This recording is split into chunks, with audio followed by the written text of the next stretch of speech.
Today, which is wonderful. Double Torah portion. So I'll be reading five chapters. The first Torah portion is Acharei, which means after the death. This is not talking about afterlife of after death, but it's talking about Nadav and Avihu and their death, Aaron's sons. And the second portion is Kodeshim, which you shall be holy. And you shall be holy because God is holy. So we have a lot of great information here to share. And so let's begin with a Torah blessing. Baruch atah Adonai Eloheinu, melech ha'olam, asher natan lanu Torat emet, v'chaya olam nata bet tosenu, Baruch atah Adonai noten ha-Torah. Blessed are you, Hashem our God, King of the universe, who gave us the Torah of truth and implanted eternal life within us. Blessed are you, Hashem, giver of the Torah. Beginning with Leviticus chapter 16. Vayikra 16. Adonai spoke with Moshe after the death of Aaron's two sons, when they tried to sacrifice before Adonai and died. Adonai said to Moshe, "Tell your brother Aaron not to come at just any time into the holy place beyond the curtain in front of the ark cover, which is on the ark, so that he will not die, because I appear in the cloud over the ark cover. Here is how Aaron is to enter the holy place: with a young bull as a sin offering and a ram as a burnt offering. He is to put on the holy linen tunic, have the linen shorts next to his bare flesh, have the linen sash wrapped around him, and be wearing the linen turban. They are the holy garments. He is to bathe his body in water and put them on. He is to take from the community of the people of Yisrael 2 male goats for a sin offering and 1 ram for a burnt offering. Aaron is to present the bull for the sin offering, which is for himself, and make atonement for himself and his household. He is to take the 2 goats and place them before Adonai at the entrance to the tent of meeting. Then Aaron is to cast lots for the 2 goats, 1 lot for Adonai and the other for Azazel. Aaron is to present the goat whose lot fell to Adonai and offer it as a sin offering. But the goat whose lot fell to Azazel is to be presented alive to Adonai, to be used for making atonement over it by sending it away into the desert for Azazel. Aaron is to present the bull of the sin offering for himself. He will make atonement for himself and his household. He is to slaughter the bull of the sin offering, which is for himself. He is to take a censer full of burning coals from the altar before Adonai, and with his hands full of ground fragrant incense, bring it inside the curtain. He is to put the incense on the fire before Adonai, so that the cloud from the incense will cover the ark cover, which is over the testimony, in order that he not die.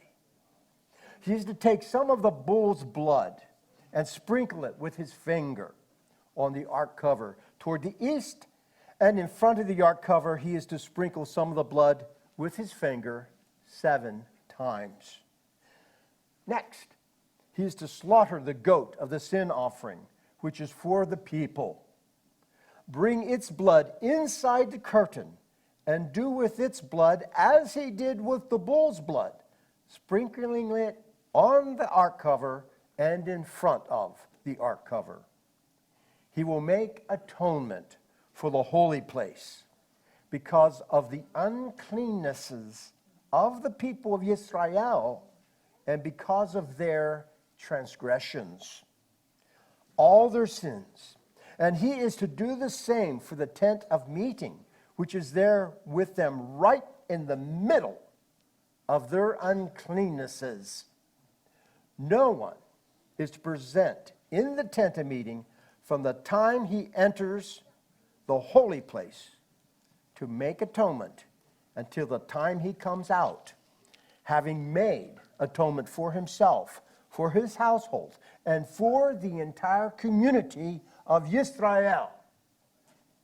Then he is to go to the altar that is before Adonai and make atonement for it. He is to take some of the bull's blood and some of the goat's blood and put it on all the horns of the altar.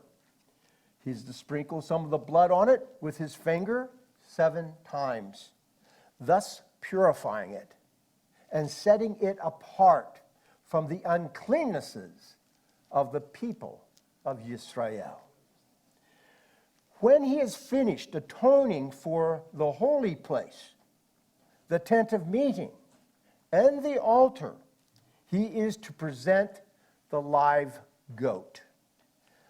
Aharon is to lay both his hands on the head of the live goat and confess over it all the transgressions, crimes, and sins of the people of Israel.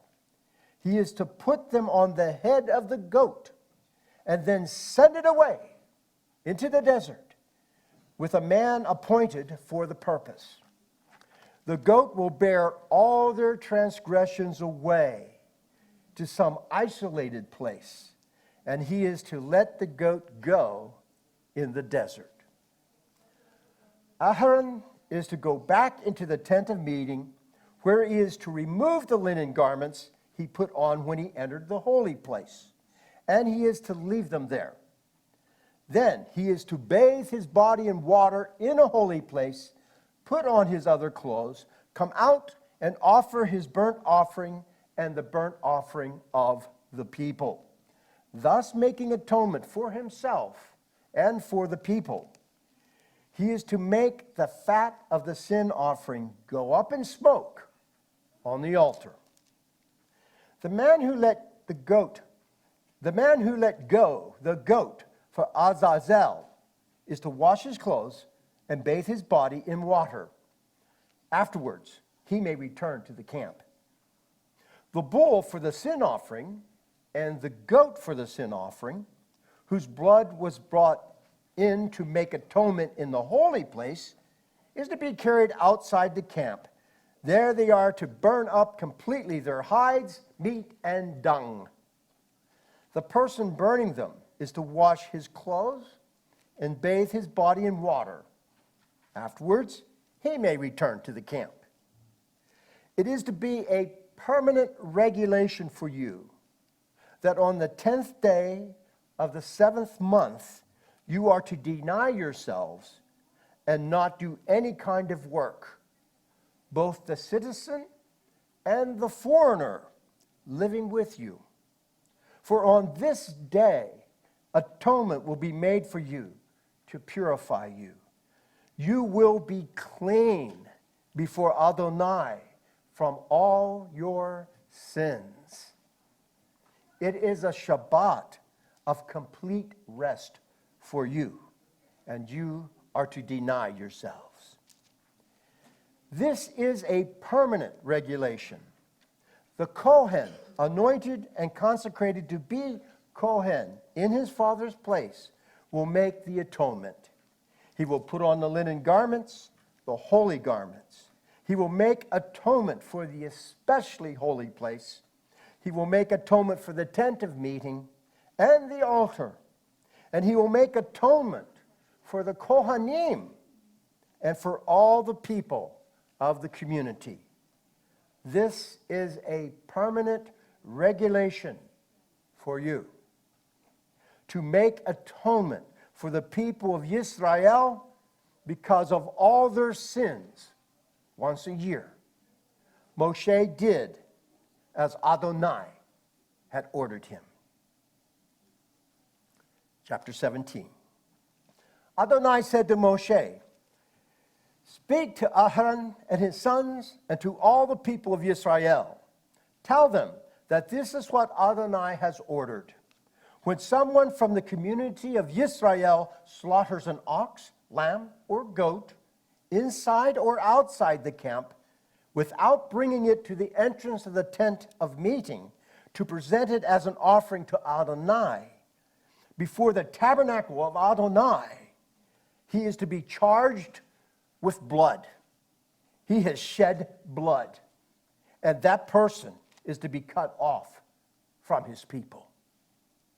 The reason for this is so that the people of Israel will bring their sacrifices that they sacrifice out in the field, so that they will bring them to Adonai, to the entrance of the tent of meeting, to the Kohen, and sacrifice them as peace offerings to Adonai. The Kohen will splash the blood against the altar of Adonai at the entrance to the tent of meeting, and make the fat go up in smoke as a pleasing aroma for Adonai. No longer will they offer sacrifices to the goat demons, before whom they prostitute themselves. This is a permanent regulation for them through all their generations. Also tell them, when someone from the community of Israel or one of the foreigners living with you offers a burnt offering or sacrifice, without bringing it to the entrance of the tent of meeting to sacrifice it to Adonai, that person is to be cut off from his people. When someone from the community of Israel or one of the foreigners living with you eats any kind of blood, I will set myself against that person who eats blood and cut him off from his people. For the life of a creature is in the blood, and I have given it to you on the altar to make atonement for yourselves. For it is the blood that makes atonement because of the life. This is why I told the people of Israel, none of you is to eat blood, nor is any foreigner living with you to eat blood. When someone from the community of Israel or one of the foreigners living with you hunts and catches game, whether animal or bird that may be eaten, he is to pour out its blood and cover it with earth. For the life of every creature, its blood is its life. Therefore, I said to the people of Israel, you are not to eat the blood of any creature, because the life of every creature is in the blood. Whoever eats it will be cut off. Anyone eating an animal that dies naturally or is torn to death by wild animals, whether he is a citizen or a foreigner, is to wash his clothes and bathe himself in water. He will be unclean until evening.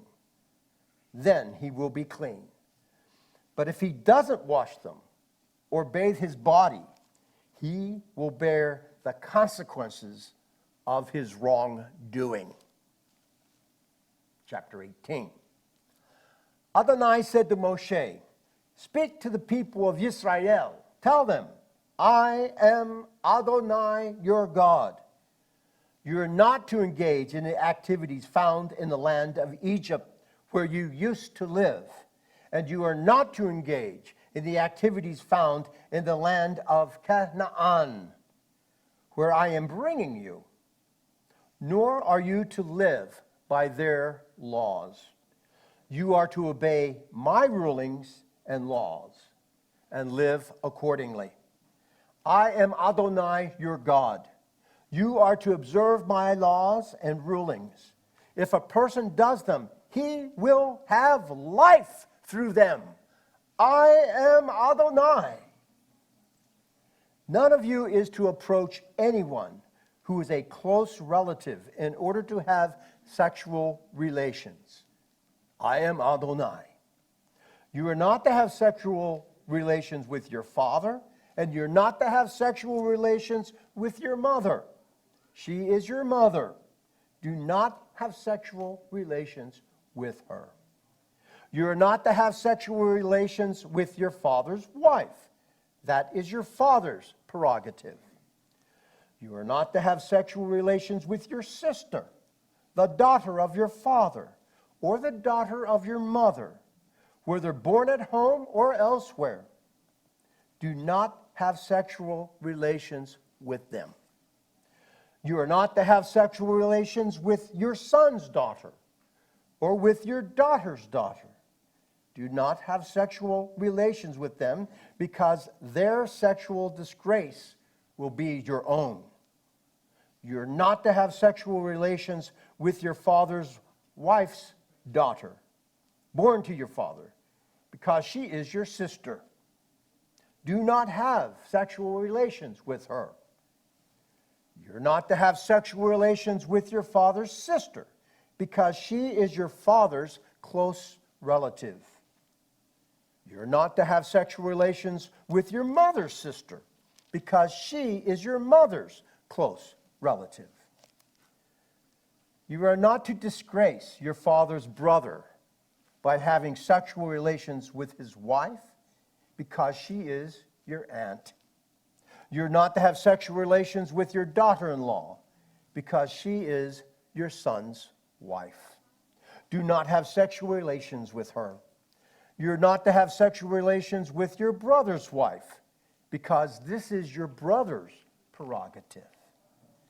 You are not to have sexual relations with both a woman and her daughter, nor are you to have sexual relations with her son's daughter or her daughter's daughter. They are close relatives of hers, and it would be shameful. You are not to take a woman to be a rival with her sister and have sexual relations with her while her sister is still alive. You are not to approach a woman in order to have sexual relations with her when she is unclean from her time of niddah. You are not to go to bed with your neighbor's wife and thus become unclean with her. You're not to let any of your children be sacrificed to Molech, thereby profaning the name of your God. I am Adonai. You're not to go to bed with a man as with a woman. It is an abomination. You're not to have sexual relations with any kind of animal and thus become unclean with it. Nor is any woman to present herself to an animal to have sexual relations with it. It is perversion. Do not make yourselves unclean by any of these things, because all the nations which I am expelling ahead of you are defiled with them. The land has become unclean, and this is why I am punishing it. The land itself will vomit out its inhabitants. But you are to keep my laws and rulings and not engage in any of these disgusting practices, neither the citizen nor the foreigner living with you. For the people of the land have committed all these abominations, and the land is now defiled. If you make the land unclean, it will vomit you out too, just as it is vomiting out the nation that was there before you. For those who engage in any of these disgusting practices, whoever they may be, will be cut off from their people. So keep my charge not to follow any of these abominable customs that others before you have followed, and thus defile yourselves by doing them. I am Adonai, your God.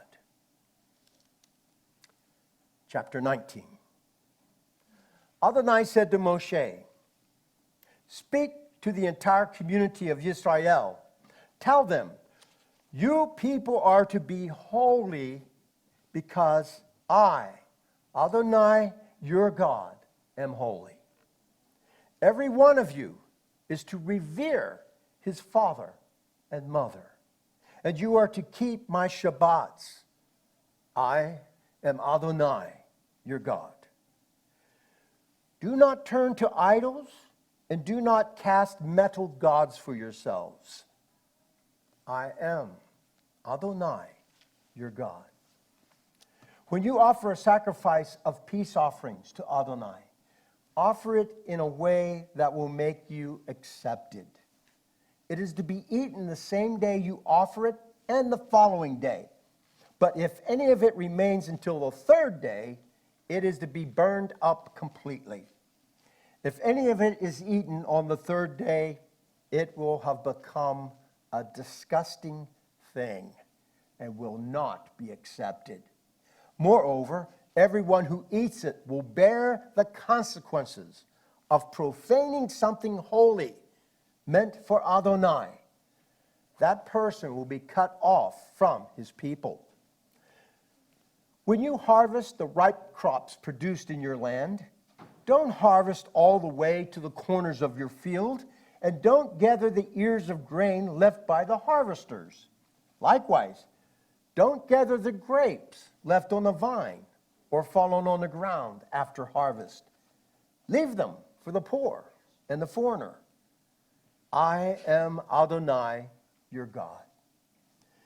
Do not steal from, defraud, or lie to each other.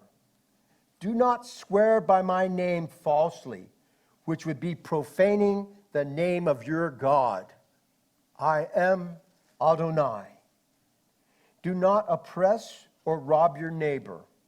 Specifically, you are not to keep back the wages of a hired worker all night until morning.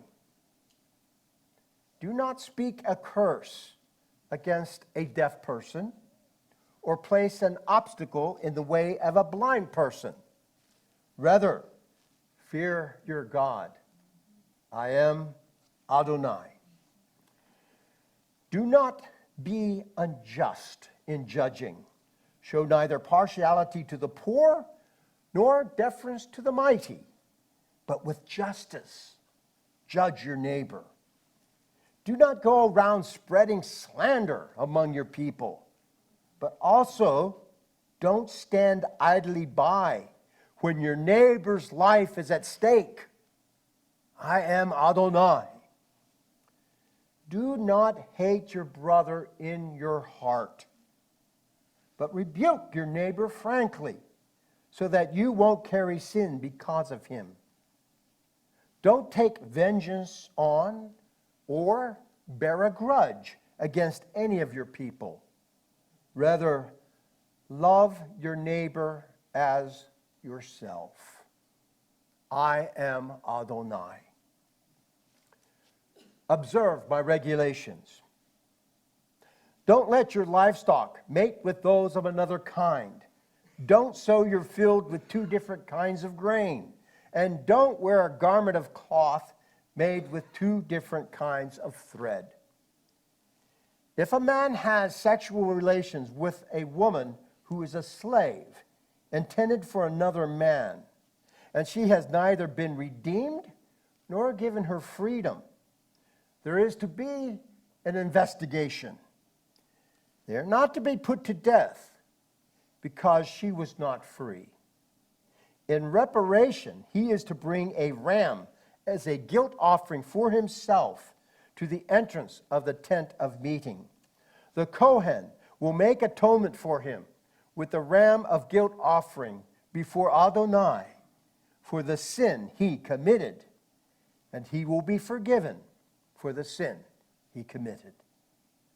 When you enter the land and plant various kinds of fruit trees, you are to regard its fruit as forbidden.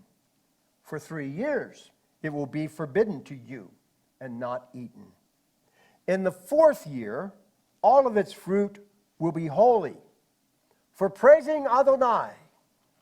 But in the 5th year, you may eat its fruit, so that it will produce even more for you. I am Adonai, your God. Do not eat anything with blood. Do not practice divination or fortune-telling. Don't round your hair at the temples or mar the edges of your beard. Don't cut gashes in your flesh when someone dies or tattoo yourselves. I am Adonai. Do not debase your daughter by making her a prostitute, so that the land will not fall into prostitution and become full of shame. Keep my Shabbats and revere my sanctuary. I am Adonai. Do not turn to spirit mediums or sorcerers. Don't seek them out to be defiled by them. I am Adonai, your God. Stand up in the presence of a person with gray hair. Show respect for the old. You are to fear your God. I am Adonai. If a foreigner stays with you in your land, do not do him wrong. Rather, treat the foreigner staying with you like the native born among you. You are to love him as yourself, for you were foreigners in the land of Egypt. I am Adonai, your God. Don't be dishonest when measuring length, weight, or capacity. Rather, use an honest balance scale, honest weights, an honest bushel dry measure, and an honest gallon liquid measure. I am Adonai, your God, who brought you out of the land of Egypt. Observe all my regulations and rulings and do them. I am Adonai. Chapter 20. Adonai said to Moshe, say to the people of Israel, if someone from the people of Israel or one of the foreigners living in Israel sacrifices one of his children to Molech, he must be put to death. The people of the land are to stone him to death. I too will set myself against him and cut him off from his people, because he has sacrificed his child to Molech, defiling my sanctuary and profaning my holy name. If the people of the land look the other way when the man sacrifices his child to Molech and fail to put him to death, then I will set myself against him, his family, and everyone who follows him, to go fornicating after Molech and cut them off from their people. The person who turns to spirit mediums and sorcerers to go fornicating after them, I will set myself against him and cut him off from his people. Therefore, consecrate yourselves. You people must be holy, because I am Adonai, your God. Observe my regulations and obey them. I am Adonai, who sets you apart to be holy. A person who curses his father or mother must be put to death. Having cursed his father or mother, his blood is on him. If a man commits adultery with another man's wife, that is, with the wife of a fellow countryman, both the adulterer and the adulteress must be put to death. The man who goes to bed with his father's wife has disgraced his father sexually, and both of them must be put to death. Their blood is on them. If a man goes to bed with his daughter-in-law, both of them must be put to death. They have committed a perversion, and their blood is on them. If a man goes to bed with a man, as with a woman, both of them have committed an abomination. They must be put to death.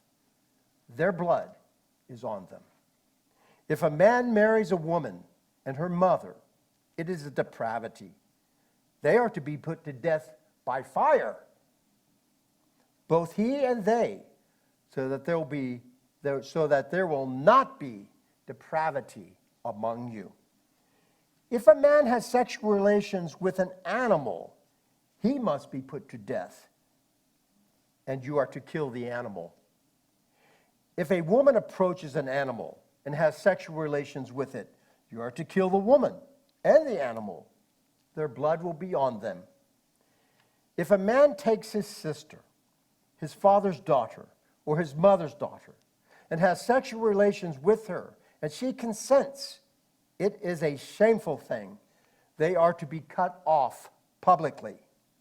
He has had sexual relations with his sister, and he will bear the consequences of their wrongdoing. If a man goes to bed with a woman in her menstrual period and has sexual relations with her, he has exposed the source of her blood, and she has exposed the source of her blood. Both of them are to be cut off from their people. You are not to have sexual relations with your mother's sister or your father's sister. A person who does this has had sexual relations with his close relative. They will bear the consequences of their wrongdoing. If a man goes to bed with his uncle's wife, he has disgraced his uncle sexually. They will bear the consequences of their sin and die childless. If a man takes his brother's wife, it is uncleanness. He has disgraced his brother sexually. They will be childless. You are to observe all my regulations and rulings and act on them, so that the land to which I am bringing you will not vomit you out. Do not live by the regulations of the nations which I am expelling ahead of you, because they did all these things, which is why I detested them. But to you I have said, you will inherit their land. I will give it to you as a possession, a land flowing with milk and honey. I am Adonai your God, who has set you apart from other peoples. Therefore, you are to distinguish between clean and unclean animals, and between clean and unclean birds.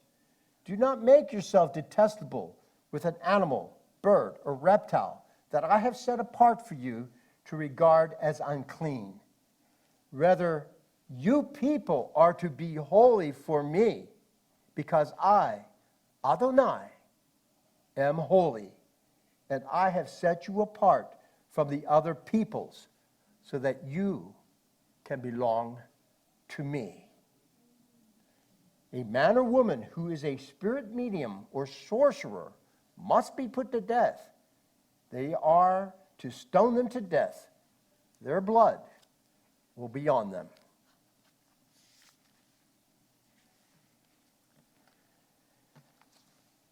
Quite an extensive reading, quite a lot of material there for study and reflection. This particular section, the first section, is called Acharei Mot, which means after the death. And this is referring to after the death of Nadav and Avihu. Way back in Leviticus chapter 10. Leviticus chapter 10. And now we are in Leviticus chapter 16 and on through chapter 20 with both readings. So the question should come, and this is what Tony Robinson does so well with thematic analysis, is why?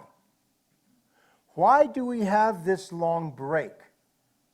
And then all of a sudden, here is reflecting on Nadav and Avihu's death way back in Leviticus chapter 10, verse 1, all that way back.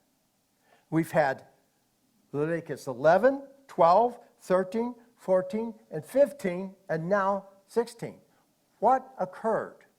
Well, Tony Robinson says this is significant because of this connection. So he's saying something has occurred, that this teaching that falls between these two bookends of Nadav and Avihu's death contribute to the meaning or the reason why Nadav and Avihu were killed by God, why they died. This is all part of that. And so what do we see? The themes. Well, in general, we see that there is discussion of kosher animals, what we call clean and unclean animals, what's permissible to eat and what's forbidden to eat. So there are those dietary laws that follow. That's chapter 11. That chapter 12 has to do with instructions for women after childbirth. Then the chapter 13 is zara'at of the flesh and clothing, which is translated poorly, because we don't really have an English equivalent, with the word leprosy. Because it's not leprosy as we understand the medical term leprosy today. It is a skin disease, so from that point there is a commonality. But we certainly miss the spiritual significance of this as well. Oftentimes, sa'arat, if not every time, is connected with slander, with speaking falsely about another person. So spiritually, when that happens, you are sa'arat. Whether it shows on your skin or not, it shows on your heart to God. Then Leviticus chapter 14 deals with purification, the process of purification of sa'ra'at, that uncleanness skin, they translated leprosy. Leviticus 15 is instructions concerning male and female discharges. And then we have Leviticus 16, beginning this section here, which starts off with the Yom Kippur ceremony. And then following the Yom Kippur ceremony, we have the continuation then of Nadav and Avihu. Okay. So, what lessons can be made here in the short time that we have left? Well, first of all, there is the idea of clean and unclean. Now, Tony points out that there is no, and others have as well, that there is no English equivalent. So our concept of clean and unclean do not pass muster. We cannot adequately translate those terms. Tony uses ritually unclean and ritually clean as a better translation. But even that falls so short. Why? Because we carry a lot of connotations with our English translation with those terms. When we talk about ritual, what's that mean? Ritually unclean, ritually clean. So we miss the complete spiritual significance of all that has taken place here. So we're trying to enter back into that.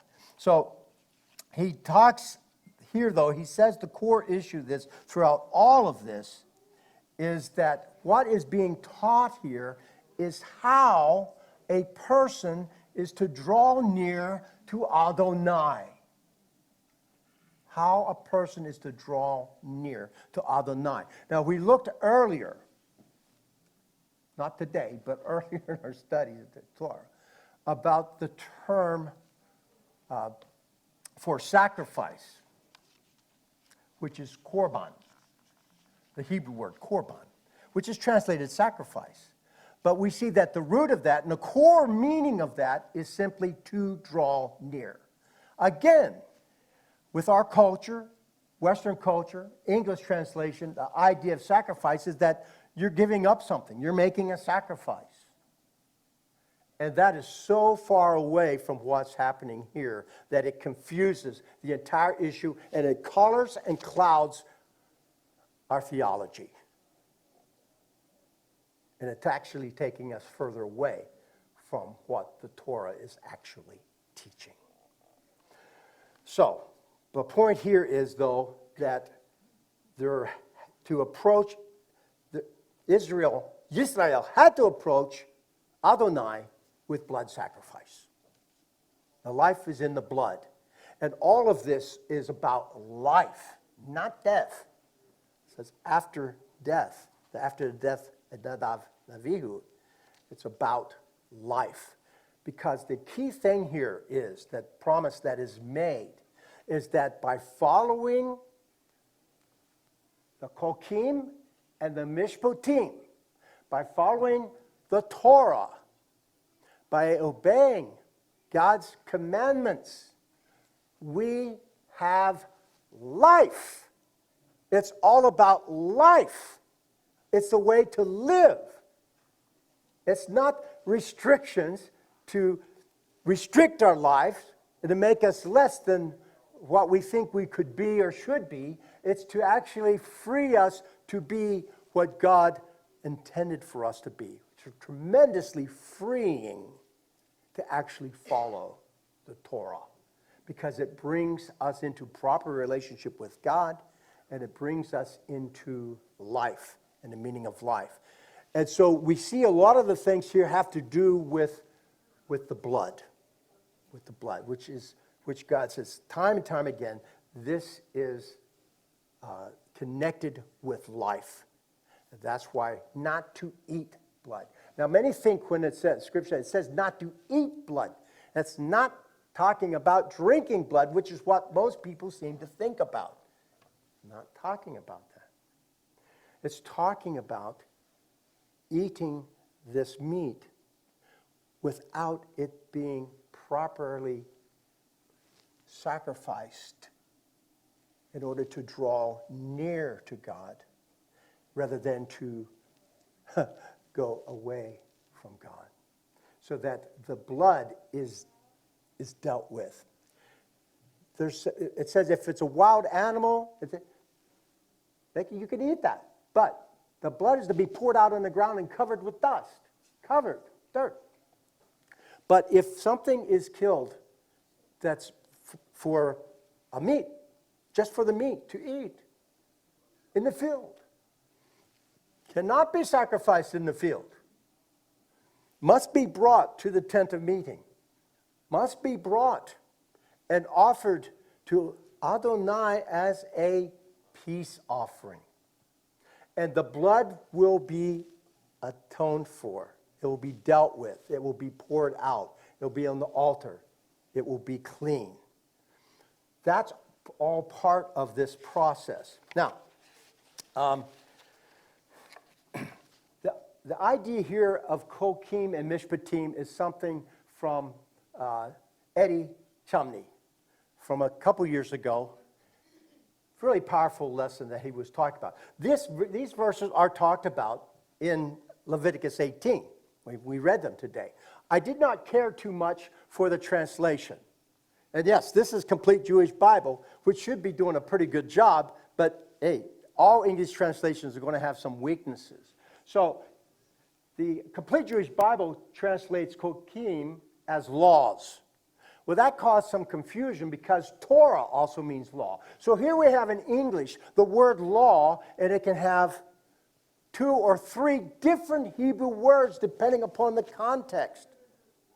Okay? So, yes, Kokim is a part of the Torah. It is part of the Torah, but it's not equivalent to that. And Kokim is connected here with Mishpatim.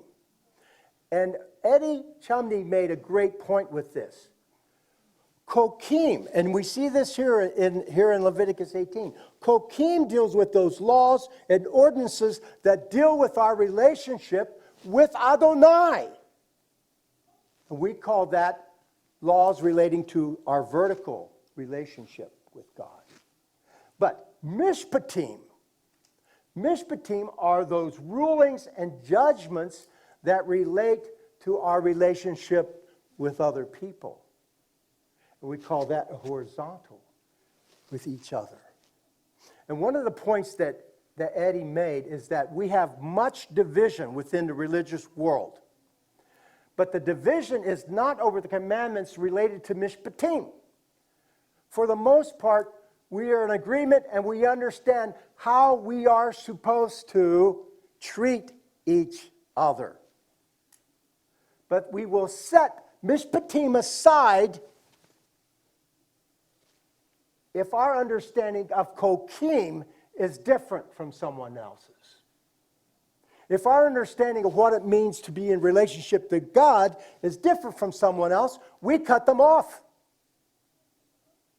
And we will not treat them right. And I've seen it happen time and time again. I'm certain you have seen it as well. Like Eddie said, we know how we're supposed to treat other people, so let's treat other people right, regardless of what their viewpoint towards God is. Let's work on our own relationship with God, kokim, and let's treat everybody as God intended. Now, there is this element of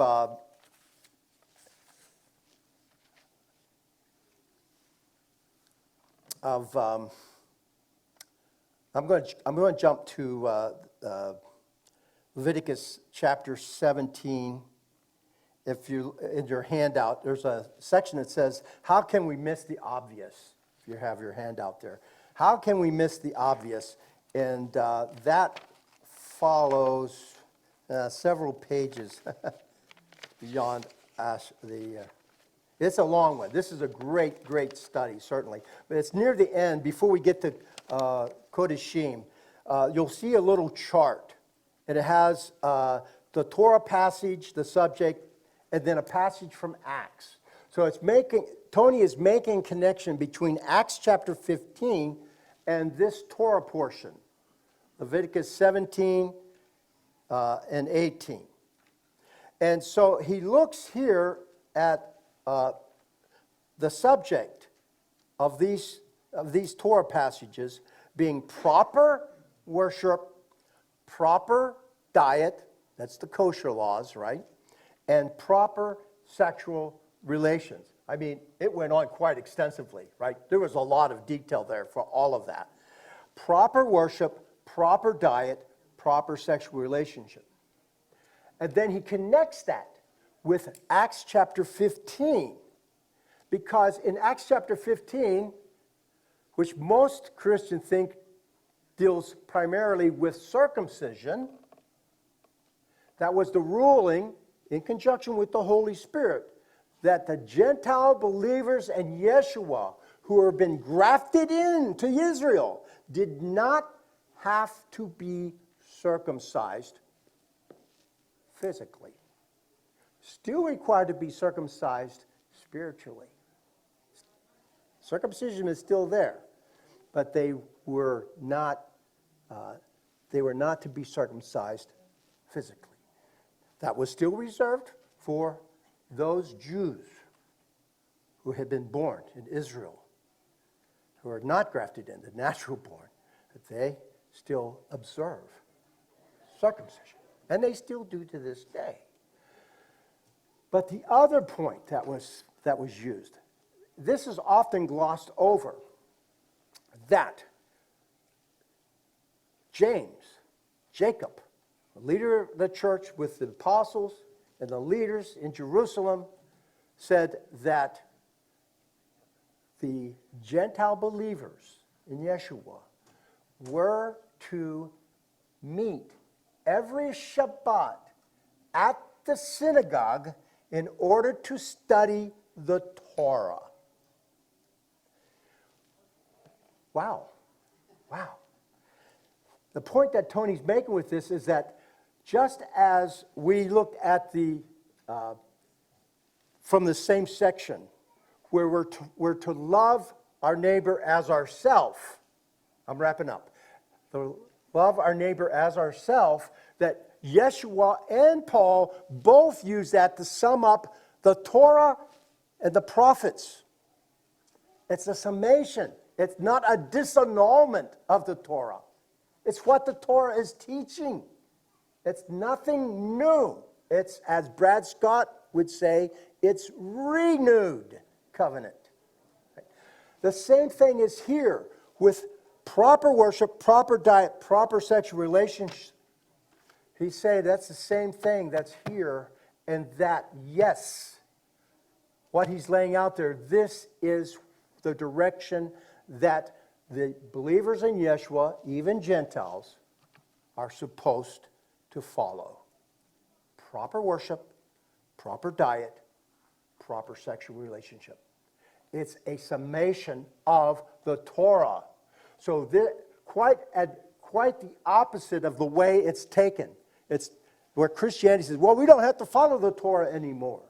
No, what they were saying is, yes, even the Gentile believers in Yeshua must follow the Torah, must observe the Torah, must keep the Torah. Now here's the part that really grabs us. That includes the kosher dietary laws. I'm going to leave it right there because we're out of time. But I'll be glad to discuss this further with you. Thank you.